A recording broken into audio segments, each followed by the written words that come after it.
स्वागतम। स्वागत है आप सबका। ये अपना पाठ्यक्रम एक दो दिन से डिस्टर्ब हुआ है और जानबूझ के डिस्टर्ब करता हूँ मैं आप लोगों का अभी प्रारंभ में। कारण कि आप लोगों को जो कुछ बता रहा हूँ उसका अभ्यास करते रहना है आपको। और उस अभ्यास के लिए बीच में मैं ब्रेक भी कर देता हूँ कि आप लोग अभ्यास करेंगे। सबसे बड़ी बात यह है कि हम चाहते हैं कि संस्कृत के विषय लेने के कारण, संस्कृत के छात्र होने के कारण सामान्य रूप से हम संस्कृत में लिख सकें किसी भी प्रश्न को।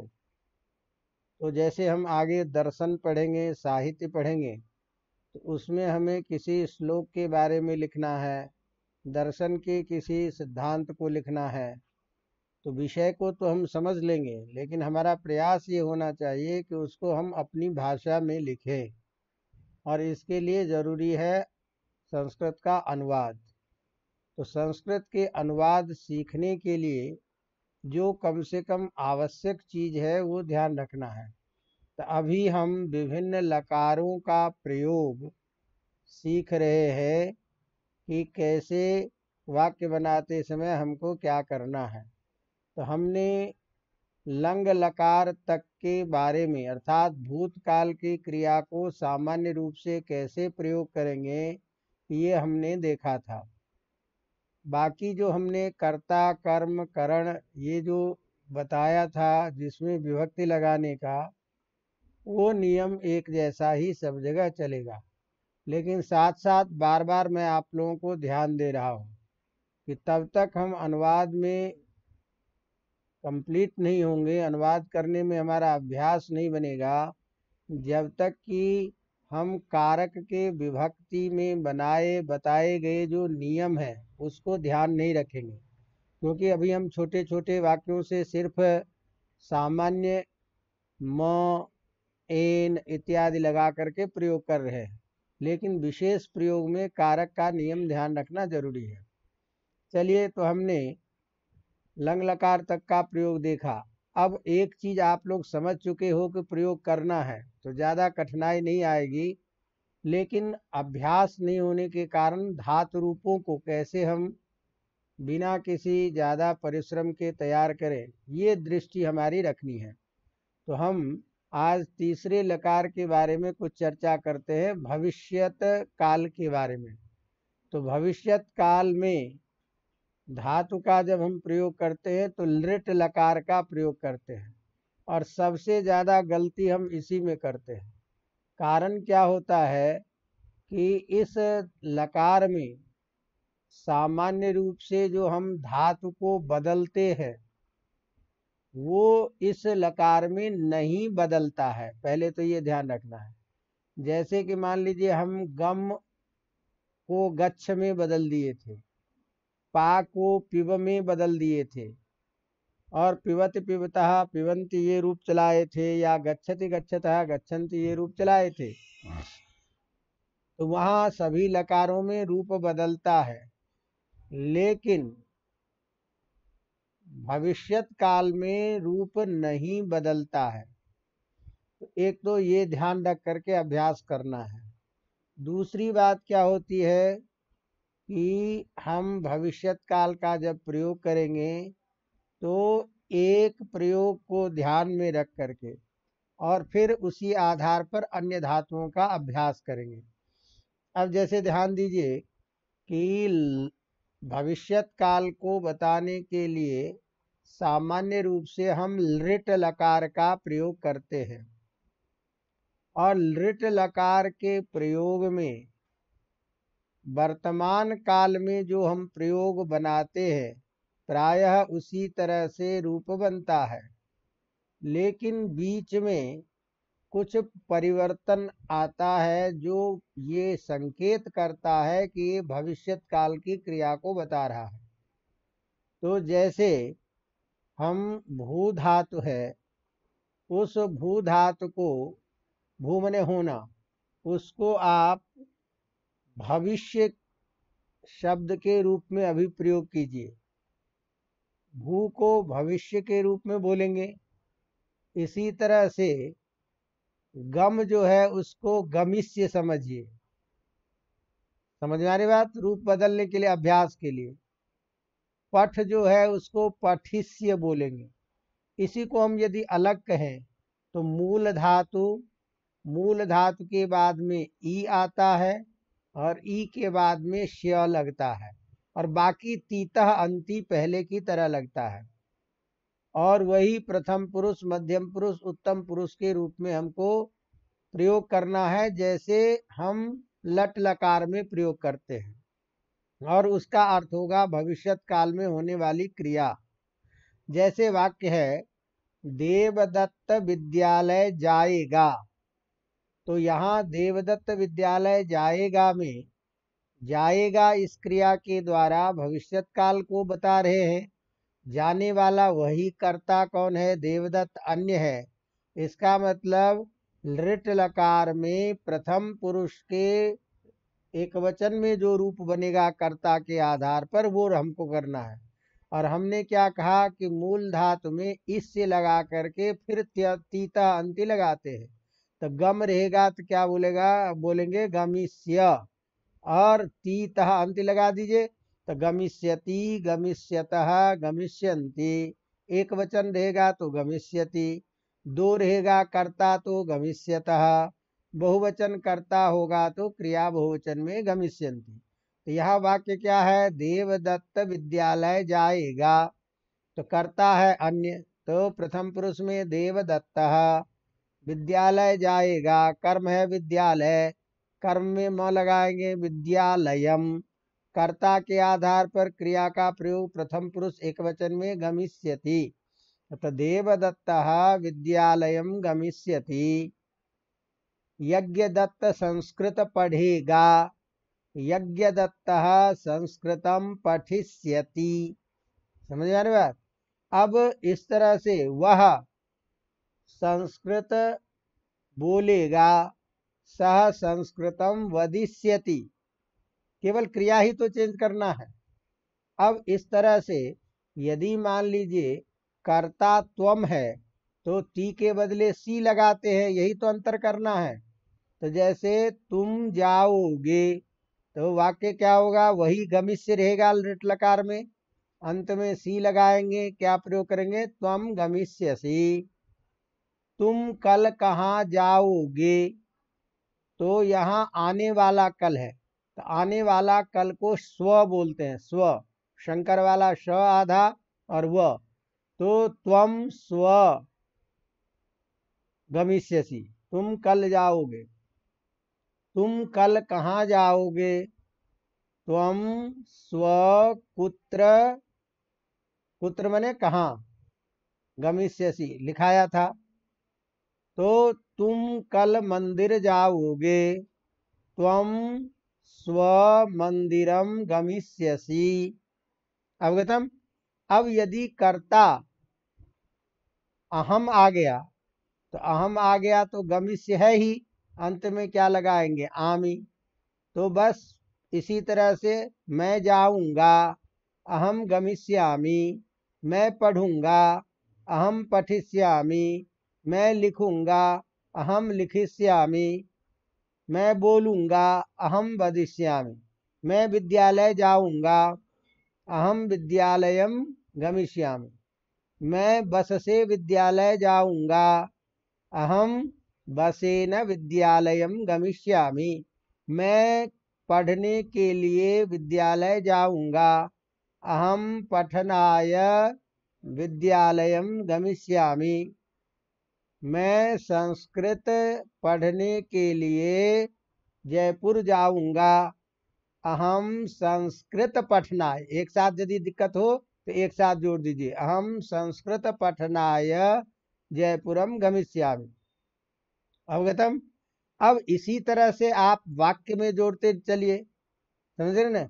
ज्ञान के लिए लोक सेवा आयोग परीक्षा के लिए मैं संस्कृत पढ़ूंगा, वाक्य बनाइए। तो लोक सेवा आयोग के लिए, ये हो गया। तो लोक सेवा आयोग के लिए में आय लगाते हैं, तो लोक सेवा आयोगाय।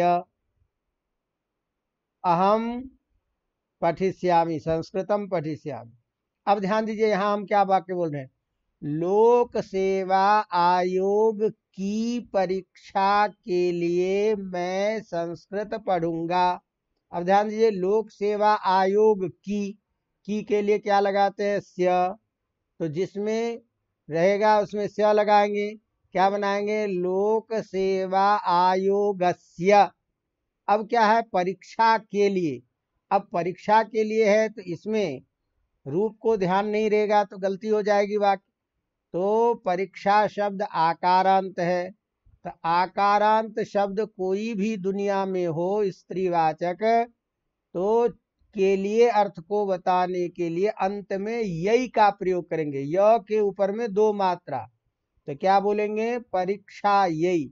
ध्यान रखिए, ये चीज यदि कोई स्त्रीवाचक शब्द है दीर्घ इकारांत, तो ई को यही में बदल देंगे, ई को हटा करके यही में बदल देंगे। अवगतम, अवगतम। जैसे हम बोलेंगे नद्यई, नदी रहेगा तो क्या बनेगा, नद्यई। लक्ष्मी रहेगा तो क्या बनेगा, लक्ष्म्यई। अवगतम। तो सरस्वती है तो सरस्वत्यई। अवगतम। अब वाक्य क्या था हमारा, कि लोक सेवा आयोग की परीक्षा के लिए, तो क्या बना, लोक सेवा आयोगस्य परीक्षायै मैं संस्कृत पढ़ूंगा, अहम संस्कृतम पठिष्यामि। अवगतम। अब वाक्य बनाइए, लोक सेवा आयोग की परीक्षा पास करने के लिए संस्कृत अनुवाद आवश्यक है। ये वाक्य बनाइए, लोक सेवा आयोग की, लोक सेवा आयोगस्य। अब परीक्षा की उत्तीर्णता के लिए या परीक्षा को पास करने के लिए वाक्य है। अवगतम। तो अब यहाँ परीक्षा को पास करने के लिए, तो परीक्षा कर्म में है तो क्या बनाएंगे, परीक्षाम। अवगतम। या यदि नहीं आता है तो इसमें भी की लगा दीजिए। तो की जब रहेगा परीक्षा को उत्तीर्ण करने के लिए, तो इस स्थिति में हम आकारांत शब्द है तो षष्ठी के एक वचन में हमेशा याह का प्रयोग करते हैं। तो क्या बोलेंगे, परीक्षायाह। अवगतम। उत्तीर्ण होने के लिए तो क्या बोलेंगे, उत्तीर्ण शब्द यदि यही रखेंगे, अकारांत है तो आय लगा देंगे, तो उत्तीर्णाय। यदि उत्तीर्णता बोलेंगे तो फिर क्या लगाना पड़ेगा, उत्तीर्णतायै संस्कृतम आवश्यकम अस्ति, संस्कृतस्य ज्ञानम आवश्यकम अस्ति। अवगतम। अब हम इसी को भविष्यत काल में चेंज करेंगे, ध्यान रखिएगा। तो भविष्यत काल की क्रिया को कोई भी बताएंगे तो उसमें हम इस तरह से वाक्य को स्यति स्यता स्यन्ति लगाएंगे। तो कारक के जितने भी नियम है वो तो समान चलेगा, लेकिन लकार के आधार पर हम चेंज करेंगे। अवगतम।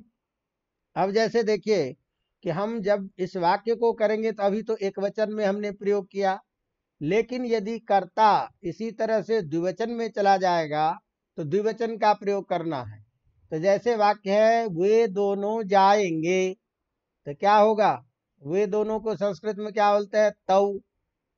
अब जाएंगे क्रिया कहाँ का है, द्विवचन का लगाना है, क्या बोलेंगे, तौ गमिष्यतः।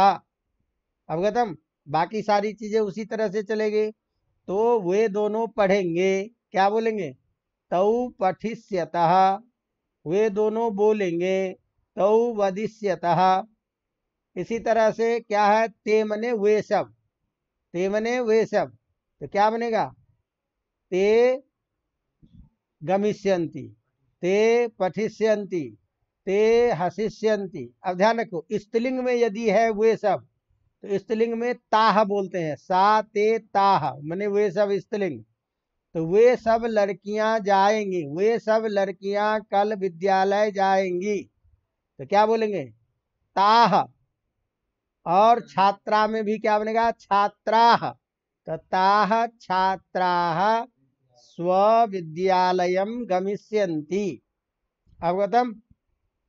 अब इसी तरह से वाक्य को ध्यान रखिए। कर्ता यदि है तुम दोनों, तो तुम दोनों के लिए क्या बोलेंगे? युवाम। तो क्रिया का प्रयोग कहाँ करना है? मध्यम पुरुष द्विवचन में। तो मध्यम पुरुष एक वचन में सी लगाया था तो प्रयोग बना गमिष्यसि। द्विवचन में क्या लगाएंगे? था। क्या लगा? गमिष्यथ। तो युवाम गमिष्यथ, युवाम गमिष्यथ। क्या वाक्य बना? तुम दोनों जाओगे। युवाम गमिष्यथः, तुम दोनों पढ़ोगे। युवाम पठिष्यथः, तुम दोनों बोलोगे। तू युवाम वदिष्यथः, ये तो बनेगा। अब तुम दोनों करोगे, तो युवाम करिष्यथः। अवगतम? बना लेंगे। अब हमको इसी तरह से वाक्य यदि है तुम दोनों, अब इसके जगह पे हमको प्रयोग करना है तुम सब। तो तुम सब का क्या बोलते हैं? यूयम। अब यूयम के आधार पर क्रिया ध्यान रखिए कहाँ चला जाएगा? मध्यम पुरुष में, बहुवचन में। उसमें केवल क्या लगाना है? थ। तो तुम सब पढ़ोगे। यूयम पठिष्यथ, यूयम पठिष्यथ। तुम लोग जाओगे। यूयम गमिष्यथ। तुम लोग बोलोगे। यूयम वदिष्यथ। अवगतम? कर लेंगे। इसी तरह से यदि करता है हम दोनों, तो हम दोनों को संस्कृत में क्या बोलते हैं? आवाम। तो आवाम के साथ में क्रिया का प्रयोग कहाँ करेंगे? लृट लकार उत्तम पुरुष द्विवचन में। और उत्तम पुरुष द्विवचन में एक वचन में क्या लगाया था? आमी। तो प्रयोग किया था आपने गमिष्यामी। द्विवचन में क्या लगाएंगे? आवह। तो क्या बनेगा? आवाम पठिष्यावह, हम दोनों पढ़ेंगे। हम दोनों जाएंगे। आवाम गमिष्यावह, हम दोनों लिखेंगे। आवाम लिखेंगे, लिखिष्यावह। ये तो है, कर लेंगे। इसी तरह यदि कर्ता कौन है? वयम। तो वयम है तो वयम के साथ में क्या बोलेंगे? आमः। बाकी वही, तो क्या बनेगा? वयम पठिष्यामः। अवगतम? वयम हसिष्यामः, वयम कर लेंगे। कोई सी भी क्रिया, करिष्यामः, हम सब कल कार्य करेंगे। वयम कार्यम करिष्यामः। अवगतम? अब जरा ध्यान दीजिए कि हमने आपको कहा था कि कुछ धातुएं ऐसे हैं जिसमें रूप बदलता नहीं है, अपन ने बदल दिया था। तो ऐसे धातु को ध्यान रखिए। जैसे वाक्य है दृश्य धातु है, तो दृश्य धातु को हमने पश्य में बदला था, तो वहां रूप बनाया था पश्यति, पश्यतः, पश्यन्ति। अब ये रूप बिल्कुल भिन्न हो जाता है। तो हमें याद रखना चाहिए इतने अभ्यास के लिए कि दृश्य को द्रक्ष्य में बदलेंगे। क्या करेंगे? कॉपी में नोट कर लीजिए कि भविष्यत काल में दृश्य को द्रक्ष्य में बदल करके तीता अंति लगाना है। तो जैसे वाक्य है वह देखेगा, तो क्या बनेगा वाक्य? सह द्रक्ष्यति। क्या बोलेंगे? उच्चारण करो, सह द्रक्ष्यति। क्या करते हैं हम लोग? गलती क्या करते हैं? इष्यति ध्यान रहता है, पशिष्यसि, समझेंगे ना, या दर्शिष्यति। ये सब वाक्य नहीं बनता। तो रूप क्या बनता? द्रक्ष्यति। तो विशेष धातु का विशेष प्रयोग, और ऐसे प्रयोग को हम ज्यादा प्रयोग बोलते करते हैं। तो वह देखेगा, क्या बनेगा? सह द्रक्ष्यति, वे दोनों देखेंगे। तौ द्रक्ष्यतः, वे सब देखेंगे। ते द्रक्ष्यन्ति, तुम देखोगे। त्वम द्रक्ष्यसि, तुम दोनों देखोगे। युवाम द्रक्ष्यथः, तुम सब देखोगे। यूयम द्रक्ष्यथ, मैं देखूंगा। अहम द्रक्ष्यामि, हम दोनों देखेंगे। आवाम द्रक्ष्यावः, हम सब देखेंगे। वयम द्रक्ष्यामः। अब इसी को हम थोड़ा कुछ नहीं करें, मैं तुमको देख लूंगा। क्या वाक्य बोलेंगे? अहम त्वाम, तुमको, को में कर्म आ जाएगा, मैं तुमको देखूंगा। अहम त्वाम द्रक्ष्यामि, अहम त्वाम द्रक्ष्यामि। अवगतम। इसी तरह से लूंगा के लिए अलग से बोलने की जरूरत नहीं है, देखूंगा मतलब देख लूंगा, समझ रहे। लेकिन ये ध्वनि में अंतर आ जाता है, तो सामान्य अर्थ होगा तो सामान्य ध्वनि का प्रयोग होगा, और यदि किसी परिणाम को बताने के लिए दुश्मनी से हम बोलते हैं तो वहां ध्वनि से अंतर आता है। अवगतम। इस तरह से अब जैसे मान लीजिए पा धातु है, तो पा धातु को हमने रूप बनाया था किसमें, पा पिव में, लेकिन यहाँ बदलेगा नहीं, पा में ही स्यति लगाएंगे केवल। तो अब हमको क्या ध्यान रखना है, पास्य प्रयोग बनाना है। क्या, पास्य। तो पास्य होगा तो क्या बनेगा, पास्यति, पास्यतः, पास्यन्ति, पास्यसि, पास्यथ, पास्यथ, पास्यामि, पास्यावः, पास्यामः। मैं जल पीऊंगा, अहम जलम पास्यामि, तुम जल पियोगे, त्वम जलम पास्यसि, वह दूध पिएगा, सह दुग्धम पास्यति।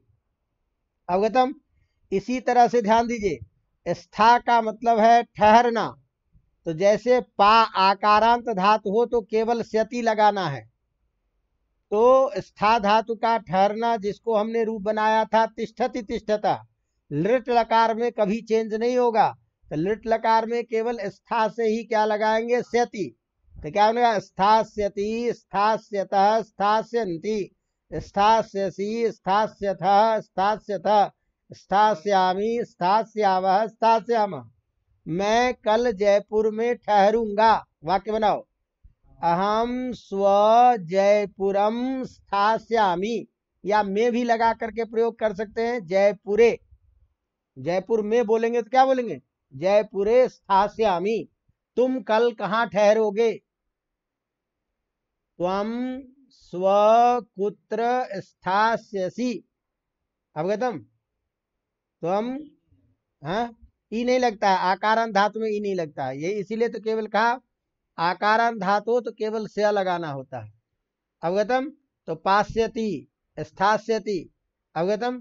अब इसी तरह से जैसे घ्रा धातु है, घ्रा का मतलब होता है सूंघना, लेकिन घ्रा धातु को हम जिघ्र में बदलते हैं, जिग्रति, जिग्रता, वह सूंघता है, लेकिन लिट लकार में घ्रा आकारांत है, तो केवल स्यति स्यता लगाएंगे तो क्या बनेगा, घ्रास्यति, घ्रास्यता, घ्रास्यन्ति। अवगतम।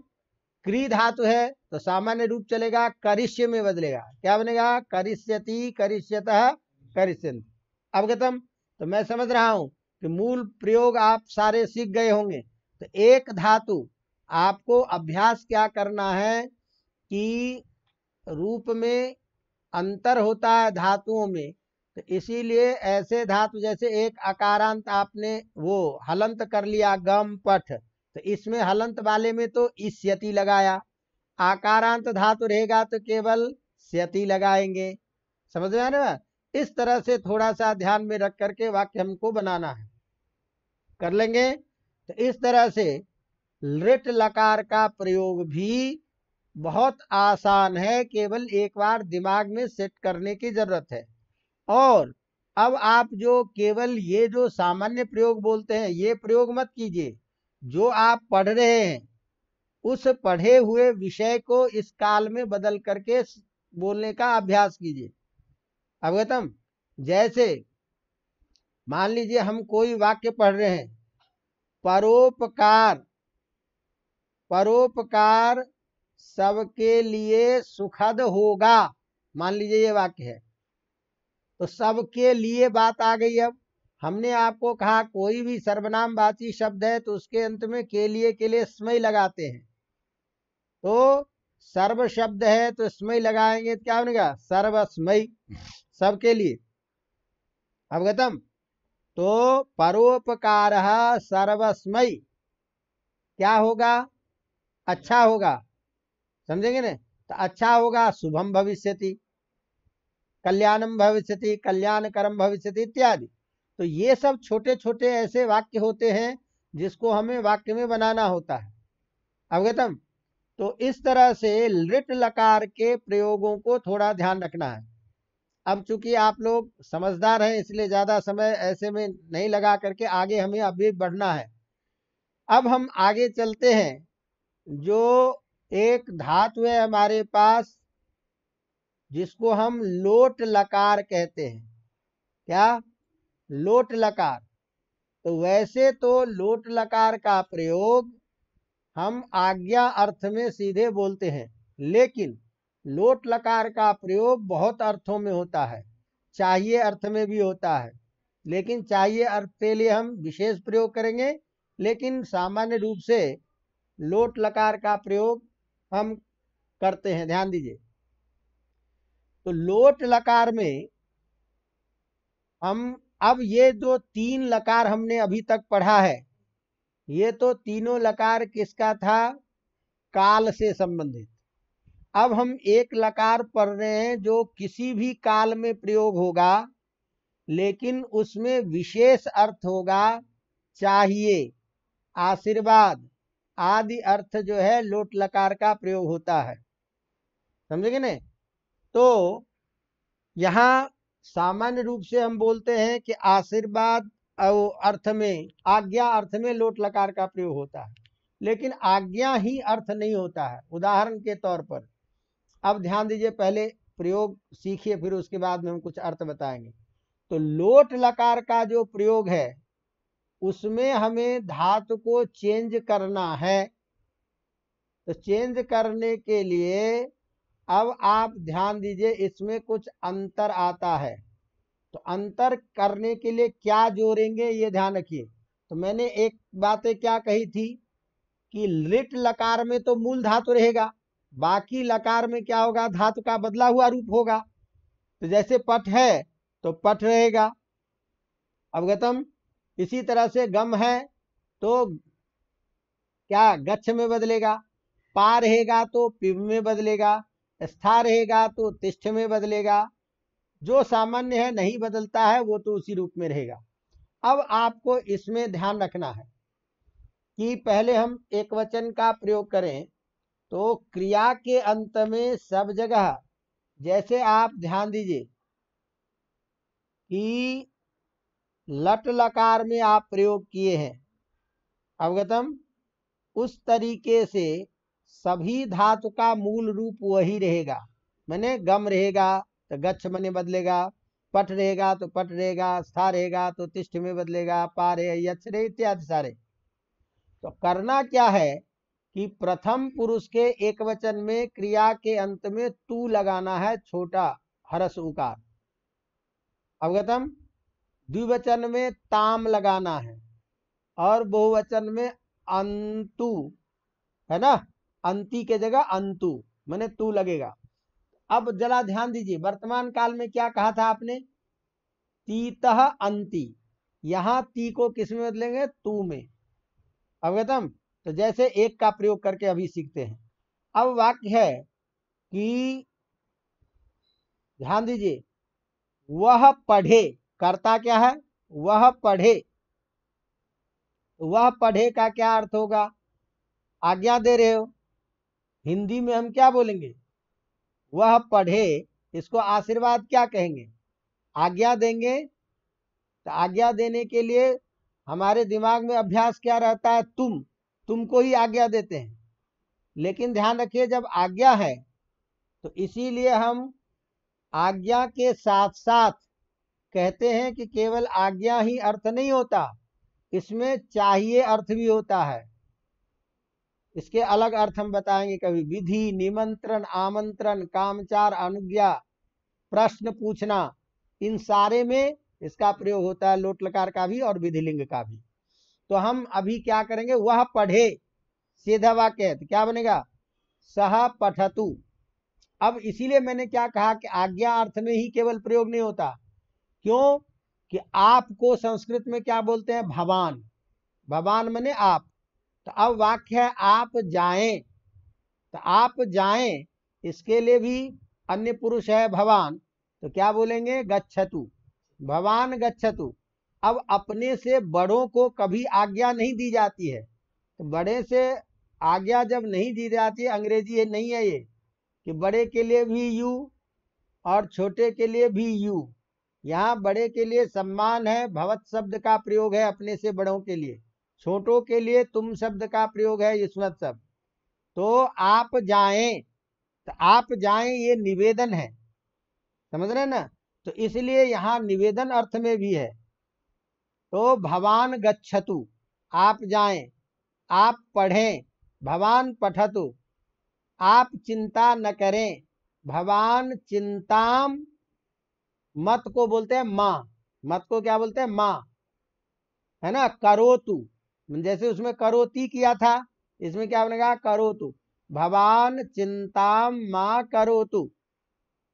समझ में आ रहा है कुछ क्या कह रहा हूं, अवगतम।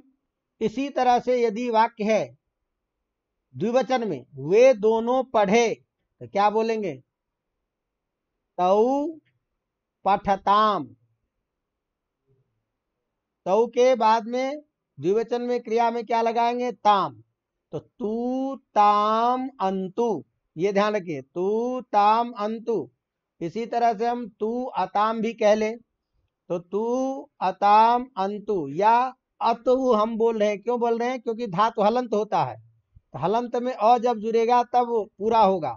तो पठ धातु हलंत है, तो हम अतु जोड़ेंगे तब ना पठतु बनेगा। तो भवान पठतु, सह पठतु, तौ वे दोनों पढ़ें, तौ पठताम, वे सब पढ़ें, ते पठन्तु, वह जाए, सह गच्छतु, वे दोनों जाएं, तौ गच्छताम, वे सब जाएं, ते गच्छन्तु, सभी छात्र जाएं।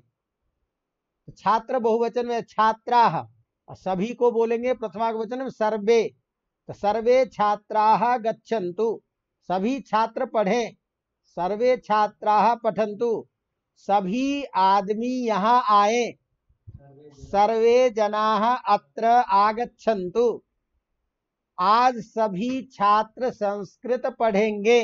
अब वाक्य बनाओ, पढ़ेंगे में चले जाओ भविष्य काल में, अद्य सर्वे छात्राः संस्कृतं पठिष्यन्ति, आज सभी छात्र संस्कृत पढ़ें, अद्य सर्वे छात्राः संस्कृतं पठन्तु, अवगतम। और यदि कर्ता त्वम रहता है तो कुछ भी लगाने की जरूरत नहीं है, अंत में और रहता है, बाकी हर चीज हट जाती है। तो गम रहेगा तो क्या बोलेंगे गच्छ, पठ रहेगा तो क्या बोलेंगे पठ, हस रहेगा तो बोलेंगे हस। तो तुम पढ़ो, क्या बोलेंगे त्वम पठ, तुम पढ़ो त्वम पठ, तुम लिखो त्वम लिख, तुम बोलो त्वम वद, तुम जल पियो त्वम जलम पिब, तुम स्नान करो त्वम स्नानम कुरु, तुम इस समय भोजन करो, त्वम इदानीम सांप्रतम, लिखाया था अधुना, इदानीम सांप्रतम अधुना, तो त्वम इदानीम भोजनम कुरु, अभी पढ़ने का समय है, इदानीम पठनस्य समयः अस्ति, अवगतम। समझ में आ रहा है कि नहीं, कर लेंगे। इसी तरह से अब यदि कर्ता द्विवचन है तो तम लगाएंगे, अतम जिसको बोलते हैं तम लगाएंगे, क्या बोलेंगे युवाम पठतम, क्या बोलेंगे तुम दोनों पढ़ो, क्या बोलेंगे युवाम पठतम, तुम सब लिखो, तुम दोनों लिखो, युवाम लिखतम, अवगतम। इसी तरह से क्रिया में जोड़ते चलिए। अब वाक्य है तुम सब, तुम सब क्या बोलेंगे यूयम, तो यूयम है तो क्या बोलेंगे अत, केवल लिखाएं, पठत, पठत मत बोलना, क्या बोलेंगे यूयम पठत, तुम सब लिखो यूयम लिखत, तुम सब बोलो यूयम वदत, अवगतम। तुम सब करो यूयम कुरुत, अवगतम। तुम सब देखो यूयम पश्यथ, अवगतम। अब उत्तम पुरुष एक वचन जब अहम रहता है तो क्रिया के अंत में आनी लगाते हैं, पठ है तो पठान, और इसका आज्ञा अर्थ होगा, तो आज्ञा लोगे ना, तो आज्ञा में लेने में ध्वनि आनी चाहिए, आज्ञा ध्वनि से बोध होती है। कक्षा में बैठे हैं गुरुजी पढ़ा रहे हैं, और तुम बाहर से बोल रहे मैं आऊं। अब गुरुजी को तुम सावधान कर रहे हो कि सूचना दे रहे हो कि डरा रहे हो कि गुरुजी अब सावधान हो जाइए मैं आ रहा हूं, तो इसकी ध्वनि कैसे पता चले? आज्ञा से मैं आऊं। तो ये ध्वनि जन्य, हम लोग भाषा विज्ञान पढ़ते हैं तो भाषा में अर्थ परिवर्तन का कारण क्या है? ध्वनि परिवर्तन। ध्वनि परिवर्तन से अर्थ में परिवर्तन। अच्छा, आज तो आपने कमाल कर दिया। अच्छा, आपने कमाल कर दिया, इस वाक्य का कहने का मतलब ऐसा उटपटांग कर दिया काम, तो ये तो ध्वनि में है। और यदि उसको सीधी भाषा में बोलते हैं, आज तो आपने कमाल कर दिया, तो कार्य का सकारात्मक रूप है। तो ये सारी चीजें भाषा में परिवर्तन, अर्थ में परिवर्तन होता है ध्वनि परिवर्तन के कारण। तो इसकी चर्चा हम करेंगे जब प्रसंग आएगा, संस्कृत भाषा विज्ञान और ध्वनि में अंतर और ध्वनि से अर्थ में परिवर्तन कैसे होता है, इसकी चर्चा करेंगे विशेष। लेकिन हम अब आज्ञा ले रहे हैं तो क्या बोलेंगे? हम आगच्छानि, अवगतम, हम आगच्छानि, ये सीधा भी बोल देंगे तो वाक्य तो रहेगा, लेकिन आज्ञा अर्थबोध नहीं होना। इसीलिए वाक्य में लिखने में तो कोई दिक्कत नहीं, चल जाएगा, लेकिन हम आगच्छानि, मैं पढ़ूं, अहम पठानि, मैं क्या पढ़ूं, अहम किम पठानि, मैं क्या बोलूं, अहम किम वदानि, है, मैं क्या देखूं, पश्यानि, पश्यानि, अवगतम। और यदि कर्ता आवाम है तो आवाम के साथ में क्या लगाएंगे? आव, विसर्ग नहीं, ध्यान रखिएगा। तो आवाम पश्याव, हम दोनों देखेंगे, हम दोनों देखें, हम दोनों देखें, तो क्या बोलेंगे? आवाम पश्याव, हम सब देखें, आवाम वयम पश्याम, तो केवल म लगाना, अवगतम। अब एक धातु को लेकर के अभ्यास कीजिए। पठ धातु है, क्या रूप बनेगा? पठतु, पठताम, पठन्तु, पठ, पठतम, पठत, पठानि, पठाव, पठाम। गम रहेगा, गच्छतु, गच्छताम, गच्छन्तु, गच्छ, गच्छतम, गच्छत, गच्छानि, गच्छाव, गच्छाम। तिष्ठ रहेगा, तिष्ठतु, तिष्ठताम, तिष्ठन्तु, तिष्ठ, तिष्ठतम, तिष्ठत, तिष्ठानि, तिष्ठाव, तिष्ठाम। पा रहेगा, पिबतु, पिबताम, पिबन्तु, पिब, पिबतम, पिबत, पिबानि, पिबाव, पिबाम। क्री रहेगा, तो रूप भिन्न है, इसको याद कर रखना पड़ेगा। करोतु, कुरुताम, कुरुबन्तु, कुरु, कुरुतम, कुरुत, करवानी, क्या बनेगा इसमें? करवानी, करवाव, कर्माम। हम सब यह कार्य करें, वयम कार्यम, क्या करवाम, अवगतम, समझ में आ रही बात? कर लेंगे। तो इस तरह से हमने एक दिशा निर्देश दिया है। देखिए, अध्यापक सब केवल दिशा निर्देश देता है कि ऐसे चलना है, ऐसे तैयारी करनी है, इस आधार पर आप लोगों को अभ्यास करना है, अधिक से अधिक वाक्य का प्रयोग करना है, अवगतम। तो इस तरह से हमने लोट लकार का प्रयोग देखा। अब जो सबसे महत्वपूर्ण लकार है उसको हम चर्चा करते हैं विधिलिंग में। क्या प्रयोग करना है? विधिलिंग। विधिलिंग का ध्यान रखिए कि सामान्य रूप से प्रयोग करते हैं चाहिए अर्थ में। किसमें? चाहिए अर्थ में।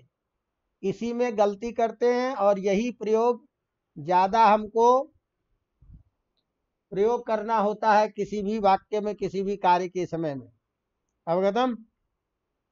तो ध्यान रखिए, विधिलिंग का अर्थ हम क्या करते हैं? चाहिए अर्थ में। एक चीज ध्यान रखिएगा विशेष रूप से इसमें, नहीं तो वाक्य नहीं बनेगा। यह जो चाहिए अर्थ लगा करके जब भी कभी हम वाक्य बनाते हैं तो हिंदी में जब वाक्य बोलेंगे तो जो करता है वो कर्म के रूप में सुनाई देगा, कर्म के रूप में हम उसको प्रयोग करते हैं। जैसे उदाहरण के तौर पर मैं आपको बोलूं, वाक्य है उसे पढ़ना चाहिए। वाक्य क्या है? उसे पढ़ना चाहिए। उसे पढ़ना चाहिए, इसका अर्थ क्या करेंगे आप? क्लियर करेंगे अर्थ, इसको समझने का प्रयास करेंगे तो क्या मतलब बोलेंगे? वाक्य को थोड़ा और क्लियर करेंगे तो क्या बोलेंगे?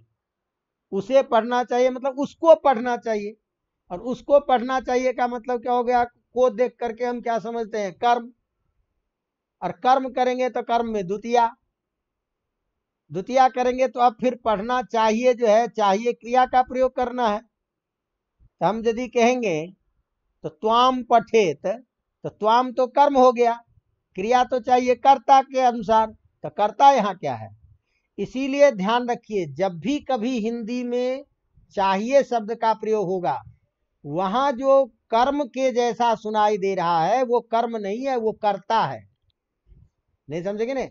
अब इसको संस्कृत के तरह से यदि हम हिंदी की तरह बदल के बोलेंगे तो क्या बनेगा फिर? वह पढ़ना चाहिए। क्या? क्योंकि कर्ता कौन होगा? सह। उसके आधार पर क्रिया का प्रयोग करेंगे पठेत, तो सह पठेत हम बोलते हैं। इसको शब्दतः अनुवाद करेंगे तो क्या बनेगा? वह पढ़ना चाहिए। और वह पढ़ना चाहिए हम कभी नहीं बोलते हैं, क्या बोलते हैं? उसे पढ़ना चाहिए। अवगतम? तो सबसे पहली बात तो ये, अब जैसे वाक्य रहेगा मुझे पढ़ना चाहिए, तो मुझे को क्या बोलेंगे? मुझको। लेकिन मुझको को जब हम अनुवाद बनाएंगे संस्कृत में तो उसको अहम बोलेंगे। मुझको का मतलब क्या हो जाएगा? अहम। तुमको का मतलब क्या होगा? तुम। ये दिमाग में बैठ गया तो अब क्रिया को प्रयोग करने में दिक्कत नहीं आएगी, क्योंकि हमारा तय है कि भाई अहम के साथ में उत्तम पुरुष, तुम के साथ में मध्यम पुरुष, अन्य के साथ में प्रथम पुरुष। नहीं समझ में आ रहा? अब आ जाइए, अब हमको प्रयोग सीखना है। तो विधि लिंग में भी रूप को बनाने के लिए वही कुछ क्रिया में अंतर करना पड़ता है। इसीलिए ज्यादा नहीं आप लोगों को पढ़ाता हूं कि कहीं आप लोग भ्रम में ना आ जाए। तो एक एक काल में ध्यान रखिए, और सामने में किताब है इसलिए उसको देखते रहिए। तो हम विधिलिंग का प्रयोग जब करते हैं तो क्रिया के अंत में क्रम से एत प्रथम पुरुष के एक वचन में लगाएंगे, हलंत। क्या लगाएंगे? एत। तो क्या बोलेंगे? पठ रहेगा तो पठेत। क्या बनेगा? पठ रहेगा तो क्या बोलेंगे? पठेत। समझ में आ रहा है? कुछ कर लेंगे। इसी तरह से यदि क्या है, द्विवचन रहेगा, पहले एक प्रयोग कर लीजिए।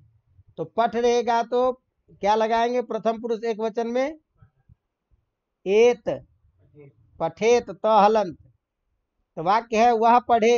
वाक्य बोलो, क्या बनेगा? सह पठेत। अवगतम? वह जाए, सह गच्छेत। वह लिखे, देवदत्त पढ़े, देवदत्तः पठेत। अवगतम? कर लेंगे। तो एक वचन में क्या जोड़ना है? एत। द्विवचन में जोड़ेंगे एताम। क्या जोड़ेंगे?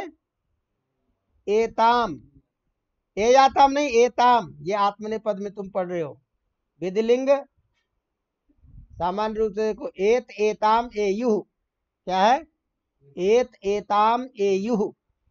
तो एत एताम, एत एक वचन में, द्विवचन में क्या बोलेंगे? एताम। बहुवचन में क्या बोलेंगे? एयुः, क्रिया के अंत में। तो सीधा ध्यान रखो, विधि लिंग में क्रिया के अंत में प्रथम पुरुष में क्रम से एत एताम एयुः का प्रयोग करना है। तो वह पढ़े, सह पठेत। वे दोनों पढ़े, वे दोनों तौ पठेताम। वे दोनों जाएं, तौ गच्छेताम। या क्या बनेगा?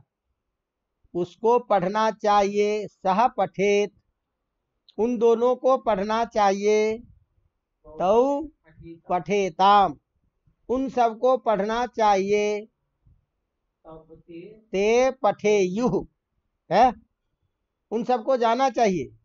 ते गच्छेयुः, इसको हम जाना चाहिए भी बोलेंगे और वे जाएं ये भी बोल सकते। नहीं समझ आ रही बात? अवगतम? तो एक वचन में क्या बोले आप? वो प्रथम पुरुष में एत एताम एयुः, पठ रहेगा तो पठेत पठेताम पठेयुः, पा रहेगा तो पिबेत पिबेताम पिबेयुः, स्था रहेगा तो तिष्ठेत तिष्ठेताम तिष्ठेयुः, पश्य रहेगा तो पश्येत पश्येताम पश्येयुः, हस रहेगा तो हसेत हसेताम हसेयुः। अवगतम? अब यदि कर्ता त्वम है तो मध्यम पुरुष के एक वचन में ए है, केवल क्या लगाएंगे? ए है। तो तुम को पढ़ना चाहिए, त्वम पठे है, क्या बोलेंगे? त्वम पठे है, या तुम को पढ़ना चाहिए बोलेंगे, तुमको जाना चाहिए, त्वम गच्छे है, तुमको लिखना चाहिए, त्वम लिखे है, तुमको बोलना चाहिए, तुमको संस्कृत बोलना चाहिए, त्वम संस्कृतम वदेः, तुमको संस्कृत लिखना चाहिए, त्वम संस्कृतम लिखे। नहीं समझ आ रही बात की? नहीं समझ आ रहा? अब हमारा प्रयास क्या होना चाहिए कि कोई भी हम जब वाक्य बोलते हैं और क्रिया का हमको रूप नहीं याद आ रहा है, तो जहां दिमाग में रुकने की बात है वहां थोड़ा परिश्रम कीजिए।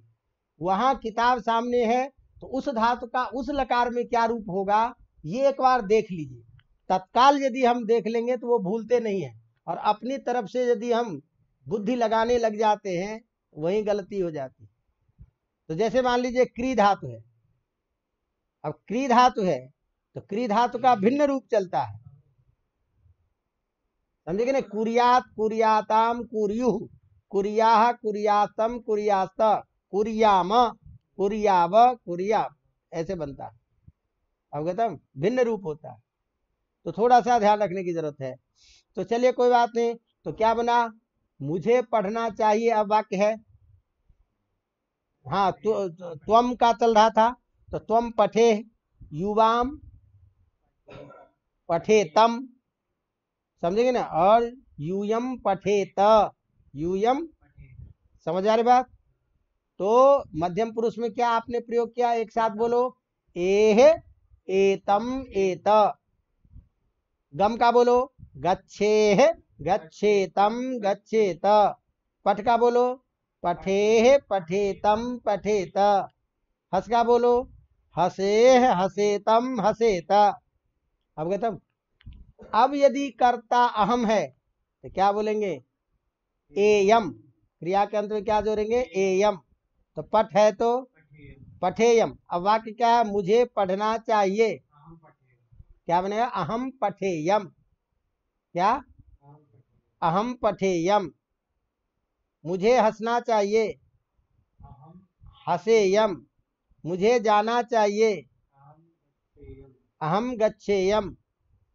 हम दोनों को जाना चाहिए, आवाम गच्छेव, आवाम वयम गच्छेम, वयम। अवगतम? समझ में आ रही बात? अब जरा ध्यान दीजिए, तो रूप क्या बना? पठेत पठेताम पठेयुः, पठेह पठेतम पठेत, पठेयम पठेव पठेम, सह पठेत, तौ पठेताम, ते पठेयुः, त्वम पठेः, युवाम पठतम पठेतम, और यूयम पठेत, अहम पठेयम, आवाम पठेव, वयम पठेम। समझ आ रही बात? तो चाहिए अर्थ होगा। अब जरा यहीं पर में ध्यान दीजिए, अभी ज्यादा न हो जाए, डर ये रहता है कि अब क्या होता है कि हमको चाहिए अर्थ बताने के लिए अब ये लकार का रूप याद नहीं रहता है। मान लीजिए लकार का रूप क्या बनता है हमें ध्यान नहीं है, तो लकार का रूप बनाने के लिए, इस चाहिए अर्थ को बताने के लिए हम प्रत्यय लगा करके भी प्रयोग करते हैं। क्रिया में प्रत्यय लगा करके प्रयोग करते हैं। तो धातु रूप को एक बार हटा दीजिए। अब हम क्या करते हैं, मान लीजिए चाहिए अर्थ को बताने के लिए प्रत्यय का भी प्रयोग करते हैं, कृदंत प्रत्यय आता है। तो कर्तृवाच्य और कर्मवाच्य हमको सिखाना है, तो हमने बहुत सारी चीजें सिखाई, लेकिन बहुत जो मूल बातें हैं उसको मैंने रोक दिया। कम से कम कुछ आपको संस्कृत का अभ्यास पहले आ जाए, तब आपको पता चलेगा उसमें। अवगतम? तो ध्यान दीजिए, संस्कृत में चाहिए अर्थ को बताने के लिए तब्यत और अनियर प्रत्यय का प्रयोग होता है। तब्यत और अनियर किताब में दिया हुआ है, कृदंत में तब्यत और अनियर। ध्यान रखिए, सब समझ में आ जाएगा, कोई चिंता मत कीजिए। एक शब्द तो ध्यान रखो अभी पहले है। चलिए मान लो तबियत को छोड़ो, अनियर ध्यान रखो 1 मिनट के लिए। अनियर मैंने, अरे देखने की जरूरत नहीं, जितना कह रहा हूं उतना ही सुनो। चाहिए अर्थ को बताने के लिए अनियर प्रत्यय, अनियर का शेष बचेगा अनीय। अनियर का शेष क्या बचेगा? अनीय। और सीधे क्या करना है कि क्रिया के अंत में अनीय जोड़ना है। क्रिया के अंत में अनीय जोड़ना है, समझे कि नहीं? अब यहां ध्यान देना ये है कि चूंकि प्रत्यय लगने पर ये तब्यत प्रत्यय और अनियर प्रत्यय जो होता है हमेशा कर्मवाच्य में ही होता है। किसमें? कर्मवाच्य में। कर्तृवाच्य में कभी इसका प्रयोग नहीं होता, कर्मवाच्य में ही होता। और कर्मवाच्य में सिखाया हूं कर्ता से तृतीया। नहीं समझ में आ रहा? तो अब इसमें ध्यान रखो, अभी केवल ये क्या होता है कि कर्मवाच्य और भाववाच्य दो में होता है, समझे कि नहीं? तो भाववाच्य का मतलब क्या है, अभी मैं अंतर इसलिए बता रहा हूं कि ताकि बाद में स्पष्ट हो जाए कि भाववाच्य में क्या होता है कि वाक्य में कर्म नहीं होता है। भाववाच्य में वाक्य में केवल कर्ता और क्रिया रहेगा, और भाववाच्य में हमेशा क्रिया के अंत में म लगाना है। क्या लगाना है? ध्यान रख लो। तो भाववाच्य में नियम दो, भाववाच्य में कर्ता से तृतीया, क्रिया के अंत में प्रत्यय के बाद म, प्रत्यय के बाद म। तो जैसे हम अनियर की अभी बात करते हैं, क्योंकि तबियत में कुछ अंतर आता है, वो बाद में करेंगे तो कठिन ना हो, इसलिए केवल अनिय को समझो। तो जैसे अब वाक्य है तुमको कि ध्यान रखना, यहीं पर में धातु और इसका दोनों को तालमेल बिठाना है। एक बार दिमाग में बैठ गया तो संस्कृत बहुत आसान। तो वाक्य है मुझे पढ़ना चाहिए, कर्म नहीं होगा वाक्य में, मुझे पढ़ना चाहिए, ये वाक्य है। तो आपको क्या करना है? भाववाच्य में चाहिए अर्थ के लिए अनियर प्रत्यय लगाना है, कर्ता से क्या करना है? तृतीया, क्रिया के अंत में हमेशा क्या करना है? म। तो क्या बनेगा? अहम किस में बदलेगा? मया में। तो क्या बनेगा? मया, अरे अनीय लगा दिया ना, पठनीय। अनियर का क्या बचा? अनीय। तो पठ में क्या जोड़ो? अनी। तो क्या बनेगा? तो मया पठनीयम। क्या बोलेंगे? इसका अर्थ क्या हुआ? पठनीयम। क्या बना? अर्थ क्या हुआ? मुझे पढ़ना चाहिए, तुमको पढ़ना चाहिए। फिर तुम तृतीया में ले चलो कर्ता से, तो या पठनीयम। क्या बनेगा? उसे पढ़ना चाहिए, तेन पठनीयम। क्या बनेगा? कर्ता से तृतीया। अब जरा ध्यान दो, हमने अभी यहां क्या वाक्य बनाया? जब धातु का प्रयोग किया, लकार का प्रयोग किया, तो ध्यान रखो तुम लोग अभ्यास करो एक साथ ताकि पता चल जाए। वह पढ़ना चाहिए, उसे पढ़ना चाहिए, ये वाक्य है। उसे पढ़ना चाहिए को जब हम विधिलिंग में प्रयोग करेंगे क्या बनेगा? सह पठेत, क्योंकि सह है प्रथमा पुरुष है ना, उसके साथ प्रथम पुरुष की क्रिया लगाओगे। तो चाहिए अर्थ में एत लगाए थे, तो क्या बना? सह पठेत, ये बना ना। अब यदि अनियर प्रत्यय लगा करके प्रयोग बनाएंगे तो तेन पठनीयम, सह पठेत तेन पठनीयम, ये तो बनेगा। अब इधर त्वम बोले थे तो क्या बोले थे, त्वम पठे, ये बोला था। और यदि अनियर प्रत्यय लगा करके बोलोगे तो क्या बनोगे, त्वया पठनीयम, त्व कर्ता जो है तृतीया में, त्वया पठनीयम। इधर क्या है, मुझे पढ़ना चाहिए, क्या बनाया था, अहम पठेयम। और यदि अनियर प्रत्यय लगाएंगे तो मया पठनीय।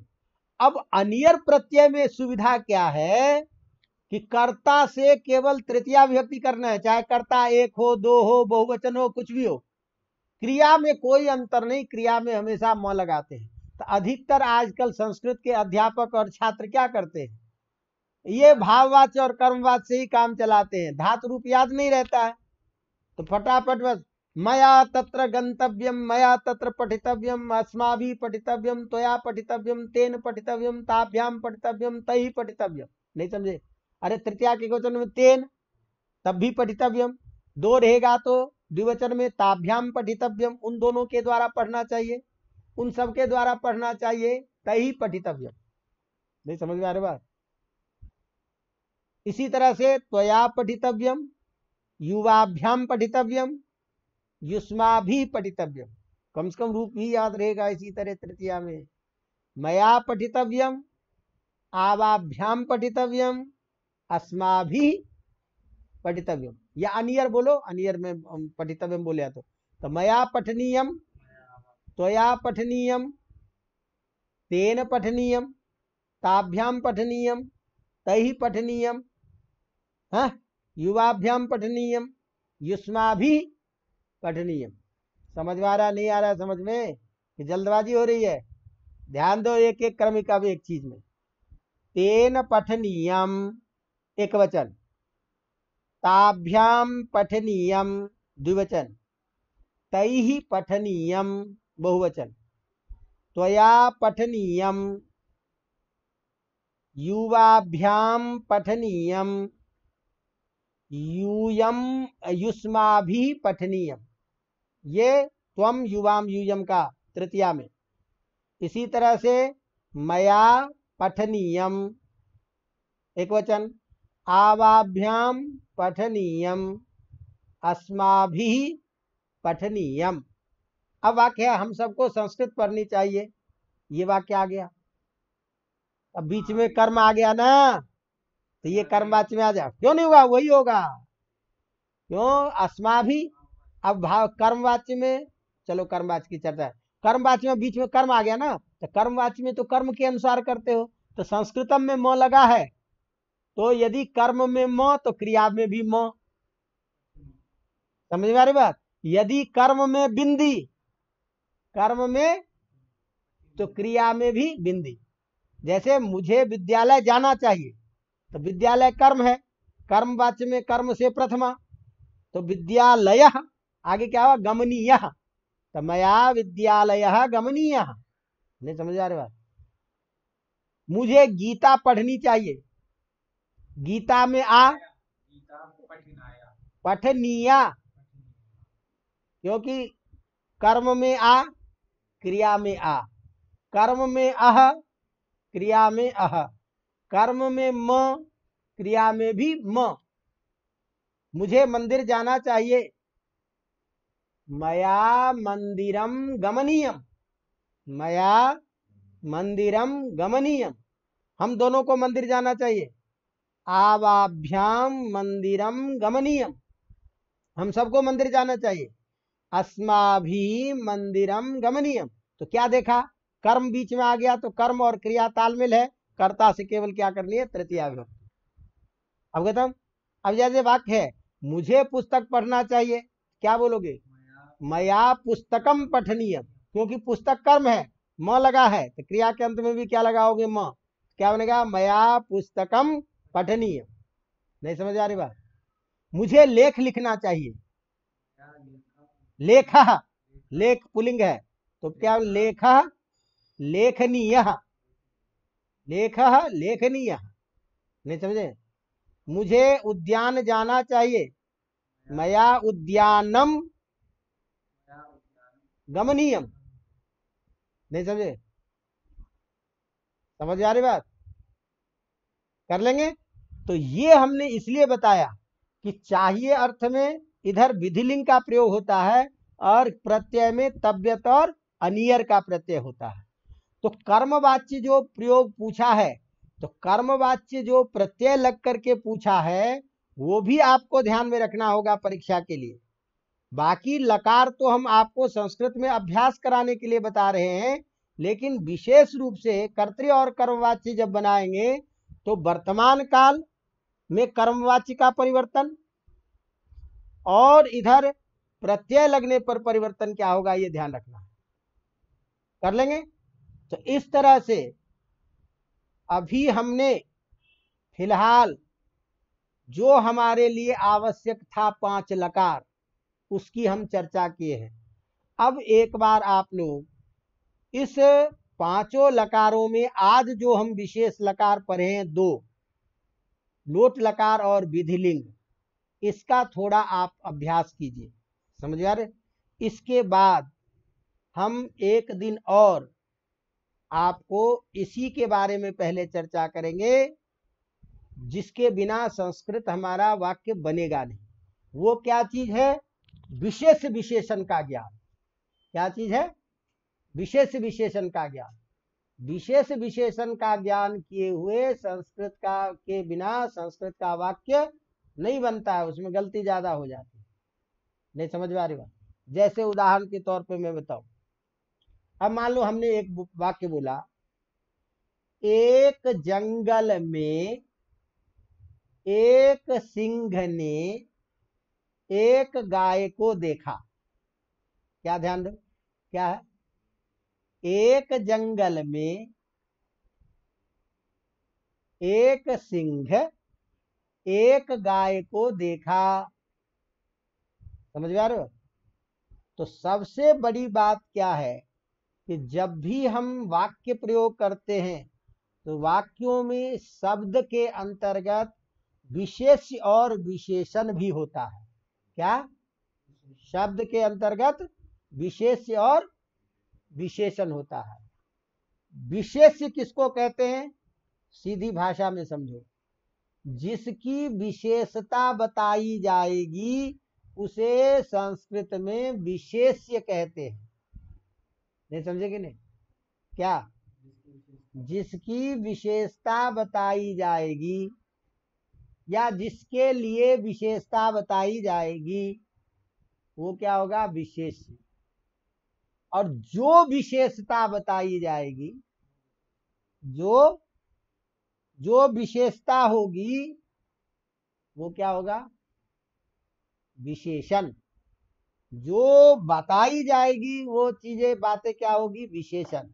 जिसके लिए बताई जाएगी वो क्या हो गया? विशेषण। अब नियम याद रखो, नियम लिखो। विशेष्य के आधार पर विशेषण में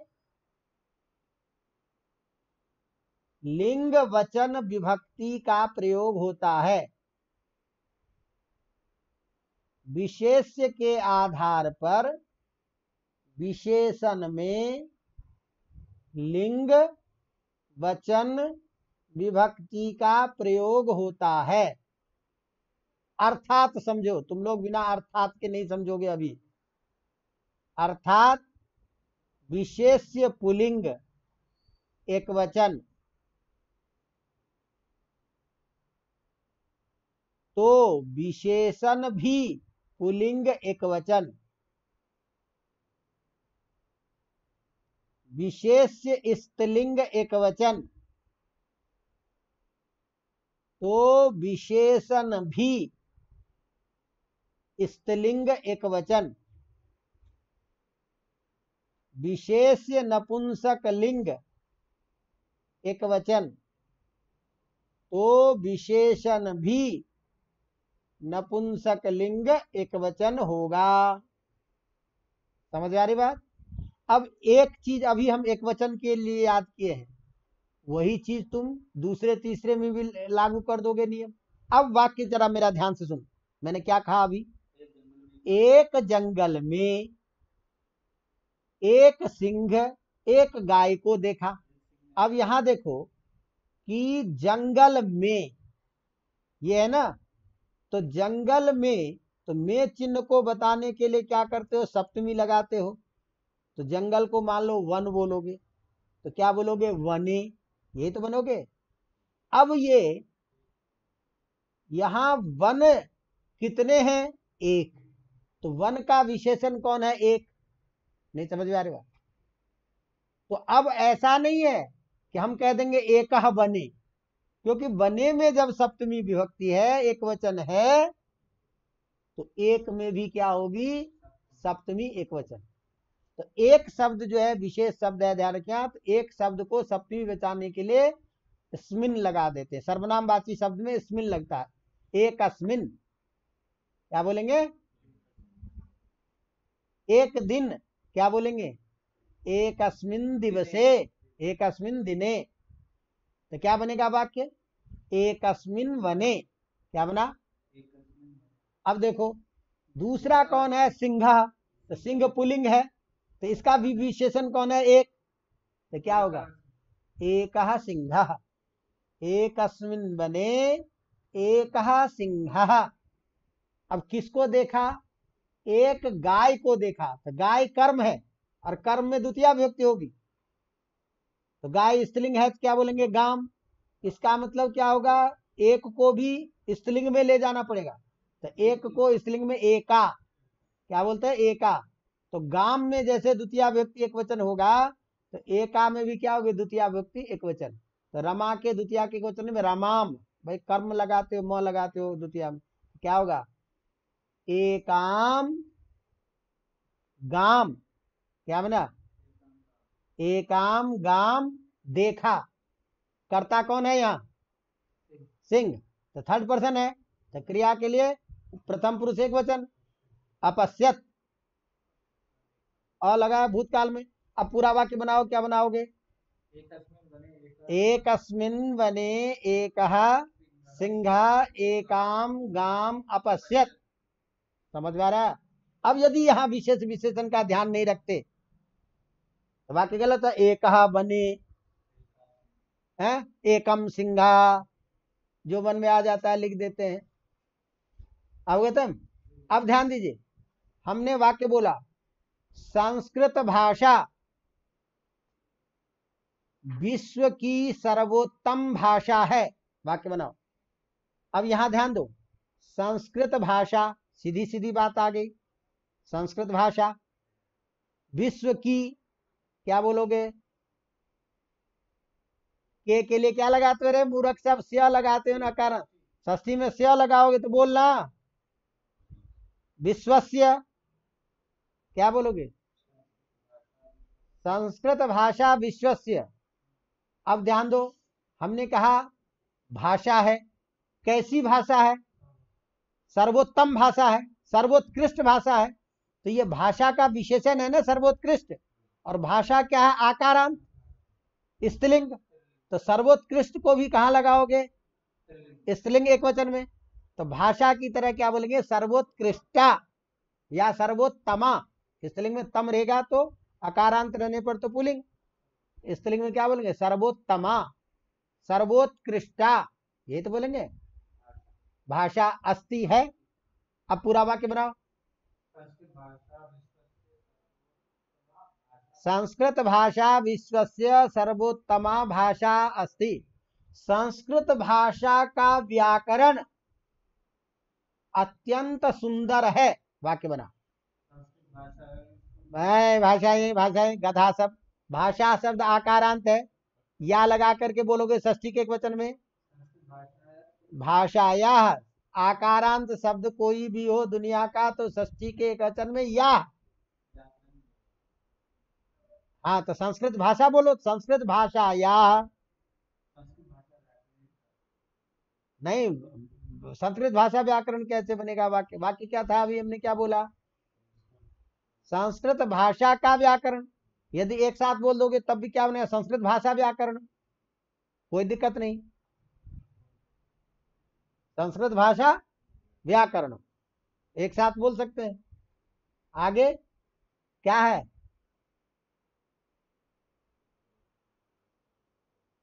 वाक्य क्या था हिंदी में? अत्यंत सुंदर है। तो व्याकरण के लिए अत्यंत सुंदर बोल रहे हो ना, तो व्याकरणम बोले हो, तो व्याकरणम में म लगा के बोले हैं, तो यहां भी क्या बोलेंगे? अत्यंतम। आगे क्या बोलेंगे? सुंदरम। नहीं समझ रहे? क्योंकि व्याकरणम में म, विशेष्य कौन है? व्याकरण। उसके लिए विशेषण दिए हो क्या? अत्यंतम सुंदरम, है ना।